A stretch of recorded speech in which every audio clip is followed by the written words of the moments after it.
Olá, o ABTV está no ar. No programa de hoje vamos falar sobre direito, gênero e os desafios que as mulheres enfrentam no divórcio e na guarda compartilhada.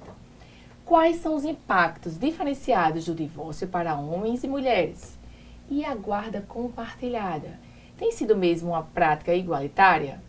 Acompanhe comigo, a partir de agora, o ABTV já está no ar.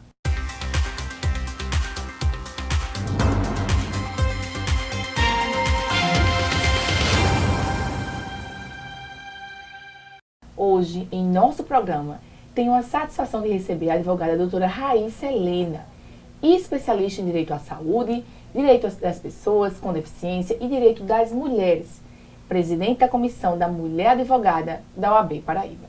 Seja bem-vinda, doutora Raíssa. É um prazer tê-la conosco. É um prazer, Germana, estar aqui, na OAB TV falando de um tema tão importante quanto questões relacionadas a gênero, principalmente no âmbito do divórcio e da guarda compartilhada. É um assunto que deve sim ser, eu gosto de receber esse assunto, pessoal, porque é um assunto que deve ser, a gente deve refletir sobre alguns pontos. E vamos começar pelo tabu.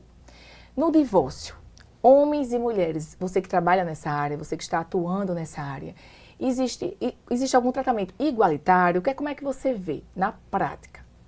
Antes da gente começar a falar sobre o divórcio, eu acho importante pontuarmos uma questão muito importante, que é o julgamento na perspectiva de gênero, que foi um protocolo instituído pelo Conselho Nacional de Justiça, que torna obrigatório que os magistrados e todo o poder judiciário faça uma análise sobre essa perspectiva. Nós estamos numa sociedade em que, sim, temos tratamentos desiguais, temos marcadores sociais de várias formas. Temos tratamentos desiguais em diversos marcadores sociais, incluindo questões de gênero. As questões de gênero, elas não são algo recente, mas é toda uma construção social, é toda uma construção histórica sobre uma perspectiva do machismo estrutural, sobre uma perspectiva do patriarcado, em que enraizou-se na nossa sociedade e reflete-se no dia a dia. Na prática do divórcio, a gente pode ver isso em um exemplo muito simples. A mulher que muitas vezes abdicou a sua vida para se dedicar ao lar, para se dedicar à sua casa, e simplesmente para ela chega um momento que a relação terminou. E aí, muitas vezes, elas têm receio em sair desse casamento porque se preocupam em como vão conseguir sobreviver por ser dependentes financeiros. Então, aí nós temos um problema emocional, um problema financeiro, um problema que perpassa por tantas faces da nossa vida. É um problema que perpassa por tantas áreas da nossa vida que não é simplesmente um divórcio, como o direito de família trata, Um divórcio é um direito potestativo, ou seja, basta somente um dos cônjuges querer se divorciar que vai se divorciar, mas na verdade envolve várias outras questões. Doutora Raíssa, o que é que você acha? Você acha que as instituições, o Poder Judiciário, está se adaptando na intenção de melhorar esse olhar para as mulheres? Sim, há essa tentativa, na verdade, essa implementação, melhor dizendo, de trazer uma equidade de gênero, A gente vai para aquele princípio básico que nós aprendemos no curso de Direito, da isonomia, tratar os desiguais, desigualmente, nas medidas das suas desigualdades. Então, esse protocolo é, na verdade, uma implementação de uma visão do judiciário para que nessas causas que envolvam violação de gênero, e aí não é uma violação de gênero apenas porque é mulher e a gente vai aplicar, não, mas é uma mulher que está sofrendo em decorrência do seu sexo feminino e por isso ela necessita de um olhar sobre essa ótica para que sejam aplicadas condições mais igualitárias. Por exemplo, uma pensão após o divórcio. Por exemplo, manter o mesmo padrão de vida após o divórcio. Por exemplo, também, um outro exemplo muito comum que decorre dessa questão da violação de gênero em relação ao divórcio é a questão das medidas protetivas, que muitas vezes a mulher que está no divórcio, ela está no contexto de violência doméstica e necessita. Então, até mesmo a aplicação da medida protetiva também é um olhar sobre a perspectiva de gênero. E se nós analisarmos mais ainda, é a aplicação desse protocolo, e aí o protocolo fala claramente na questão de partilha de bens. Muitas vezes, o provedor do lar é o homem, ou então ele não é o provedor único, porém detém a maior parte de patrimônio, e ele acredita que todos aqueles patrimônios são deles. Muitas vezes a mulher que está em situação de violência doméstica assina um divórcio imediatamente, simplesmente, já partilhando os bens e muitas vezes abrindo mão do que se tem direito, justamente para se sentir livre daquele agressor. Eu quero deixar claro aqui que a violência e a medida protetiva não é apenas a física, tá, pessoal? É a violência psicológica, violência patrimonial. Então, vocês têm que agir o quanto antes para que vocês as mulheres não entrem nesse ambiente tóxico, nessa insegurança. Então, às vezes eu escuto, né, eu sou muito observadora e vejo o pessoal falando que no divórcio a mulher sempre se dá bem, que as leis são voltadas todas para a mulher e onde fica o homem. Mas assim, se a gente for estudar a fundo o papel da mulher na sociedade e dentro de casa principalmente, é um papel que ela extrapola. Não estou diminuindo aqui o homem de forma alguma, mas extrapola e tem um peso maior, né, doutora? Inclusive, eu participei de um evento esse mês de maio, já que nós estamos falando de mães, né? Mês de maio, mês dedicado às mães, sobre a sobrecarga mental materna, né? O quanto essa sociedade de hoje, moderna, vê que as mulheres têm que dar conta de tudo em todos os ambientes. Dar conta do filho, dar conta do trabalho, ser bem-sucedida, estar arrumada, cuidar de si. E muitas vezes é uma conta que não fecha, nós só temos 24 horas por dia. E as distribuições de tarefas, muitas vezes, elas são desequilibradas, não há um equilíbrio. Então, muitas mulheres, toda vez que eu vou em congressos, toda vez que eu vou em rodas de conversa, elas falam sobre isso. Falam que para poder sair de casa, ela teve que pensar em com quem poderia deixar o filho, né? Teve que pensar em como seria o almoço, né? Ou levá-lo, ou pegar. Toda essa logística, quando muitas vezes o homem só sai. Sem precisar se preocupar. Então, a gente também entra nessa perspectiva do divórcio, nessa questão da partilha dos bens, porque muitas vezes o trabalho da mulher não é reconhecido. E aqui, puxando justamente para o mês das mães, é o que nós chamamos de trabalho invisível. Esse trabalho de dedicação ao lar, de dedicação aos filhos, que muitas vezes não é remunerado. E se a gente for para um contexto de pensão alimentícia, onde a mãe está dedicando a maior parte do seu tempo ao filho, a trabalhar, a se sustentar, isso também tem que entrar nos cálculos da pensão alimentícia. O tempo que ela dedica ao filho, quando muitas vezes aquele pai só convive com o filho aos finais de semana. E o tempo que ela se dedica ao filho não podendo trabalhar, não é isso? Também temos esses casos, sim. Vamos fazer uma pausa rápida, mas já voltamos com reflexões importantes sobre o direito das mulheres e a realidade da guarda compartilhada. Fica com a gente. Até já.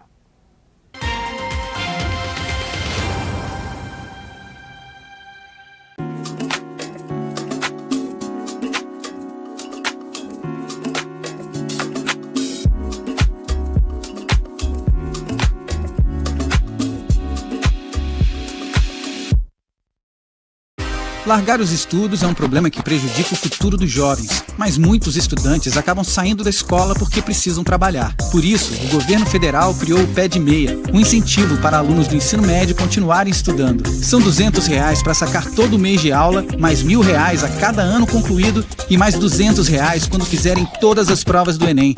Uma poupança de até R$9.200. Pé de Meia, um incentivo para seguir no rumo certo. Ministério da Educação, Brasil, União e Reconstrução. A Câmara tá no centro. A Câmara Municipal vem puxando uma discussão muito importante para toda João Pessoa, o resgate do nosso centro. E tem conquistas na área de segurança, como a nova sede da Guarda Municipal, que vai ser bem aqui na antiga prefeitura. Além de mais delegacias, batalhões e câmeras de monitoramento. É mais policiamento nas ruas para deixar o centro mais seguro. Vem pro centro você também. Câmara Municipal de João Pessoa, a casa do povo. Fala, Pedrinho! Tá se mexendo tanto no celular por quê? É a lei, rapaz. Conhecer esse lá onde? Tenha calma, meu patrão. A lei é nova assistente virtual da Câmara. Como assim? Tudo que eu preciso saber sobre os vereadores, sobre as leis e muito mais, ela me responde aqui direto no Zap. Rapaz, gostei. Pergunta lá aí sobre as leis de cuidados sanitários na Feira Livre. Chegou a Alê. É a Câmara no seu WhatsApp. Acesse agora. Acesse tudo. Câmara Municipal de João Pessoa.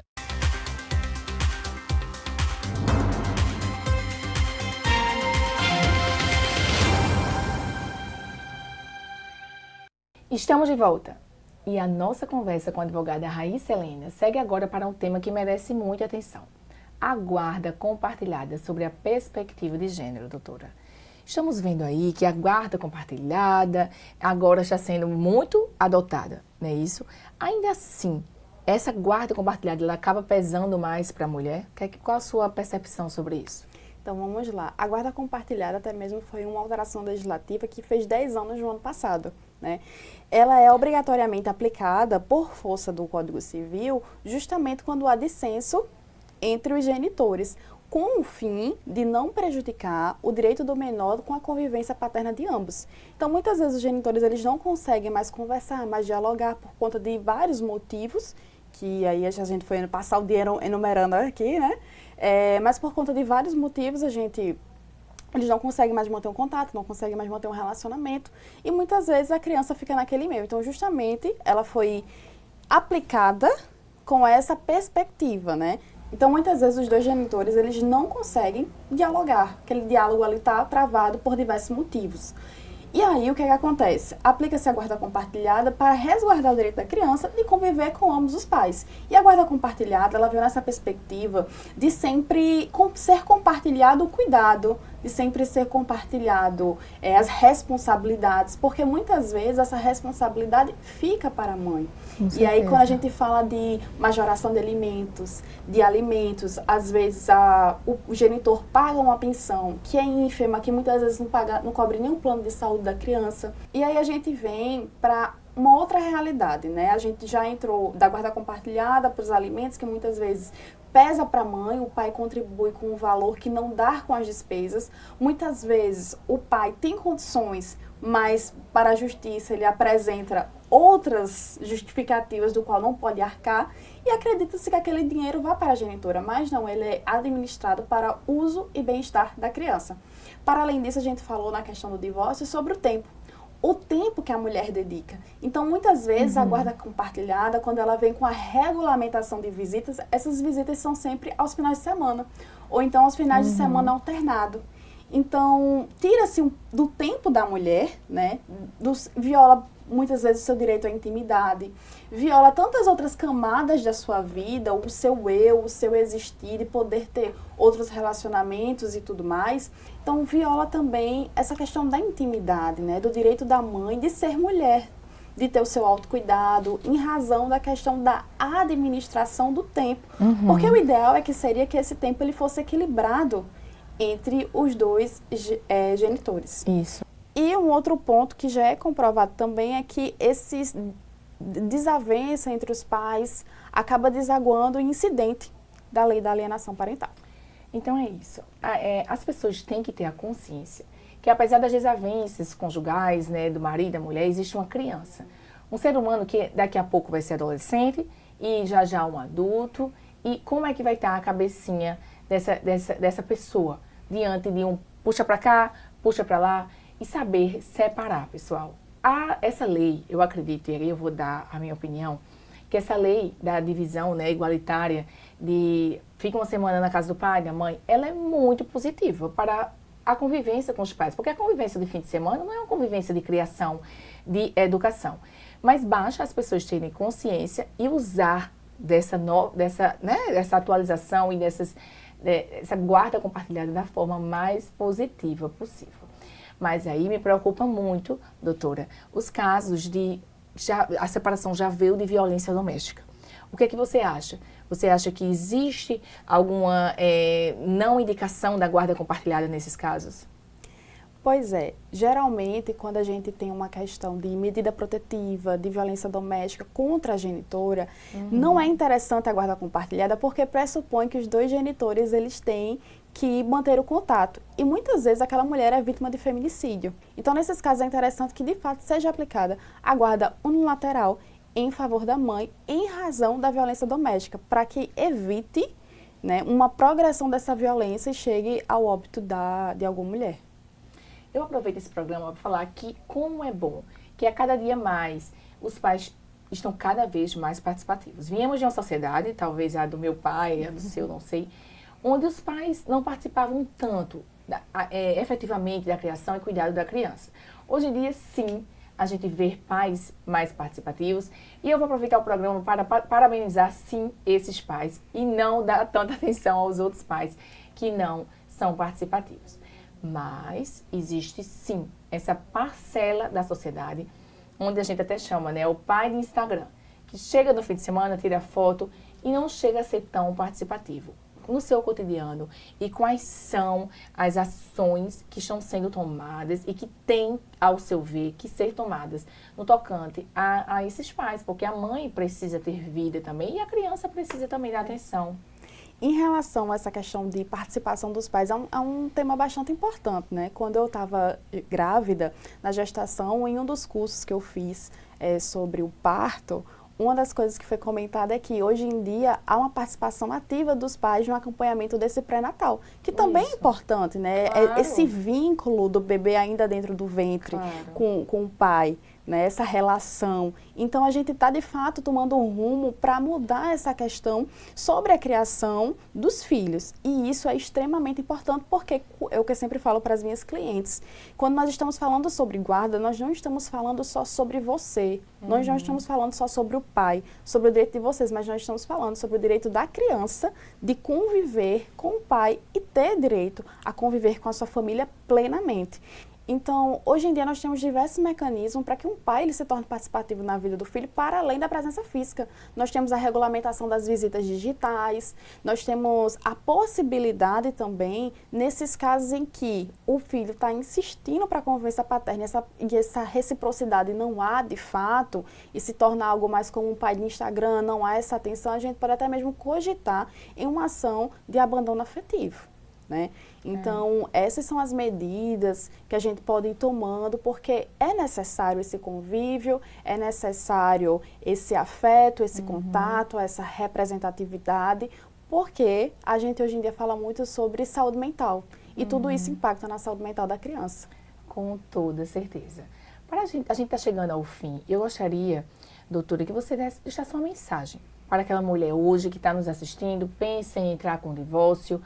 Uma mensagem para ela, o que ela vai enfrentar, o que ela vai ter que se atentar, quais os pontos que ela vai ter. Isso vale para o homem também, mas a gente já está falando aqui, puxando para a mulher, para a mãe. Quais são os pontos que merecem a atenção, em sua opinião? Então, no divórcio, os pontos que merecem a atenção, em primeiro lugar, o regime no qual você está casada. Né? Para você entender e conseguir compreender e distinguir a questão patrimonial. O que entraria na partilha, o que não entraria numa partilha.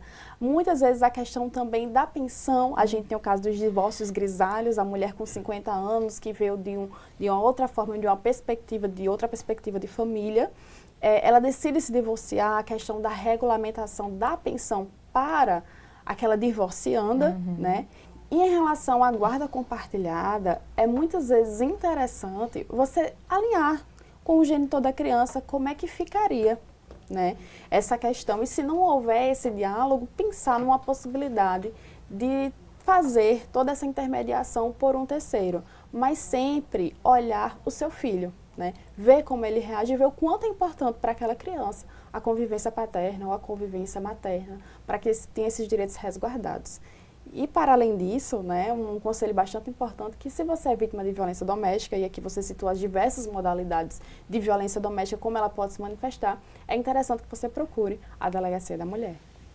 E também um profissional, um advogado sensível, um profissional sensível para estar com você nesse momento. Eu quero que a doutora Raíssa deixe o arroba no Instagram dela, para quem estiver precisando de uma assistência, uma dúvida, uma conversa. Eu acredito que ela vai estar aberta para atendê-los. Qual o seu arroba? @raicelena.adv. Pessoal, vamos ficando por aqui. Esse assunto é um assunto que merece atenção, merece sensibilidade por parte dos advogados, por parte do judiciário, por parte da Delegacia da Mulher, um acolhimento carinhoso e sensível para essas mulheres que chegam com as crianças, às vezes, e só com as crianças. Não tem casa, não tem para onde voltar, não tem dinheiro para criar essas crianças, para cuidar dessas crianças. Então, esse é um apelo meu como mulher e como pessoa. Agradeço a sua presença, linda e maravilhosa aqui conosco, falando desse tema sensível. Espero ter você mais vezes por aqui. Eu que agradeço o convite e a abertura por falar de um tema tão sensível quanto todos esses assuntos de direito de família numa perspectiva de gênero e respeitando também, né, embelezando, trazendo à tona esse protocolo de julgamento na perspectiva de gênero. A OAB TV fica por aqui. Agradecemos a doutora Raíssa por sua contribuição, inteligente, atual e comprometida com a justiça de gênero. E a você que nos acompanhou, nosso muito obrigada. Não esqueça de nos seguir nas redes sociais pelo @OABPB e confira este e outros programas no canal no YouTube. Até a próxima!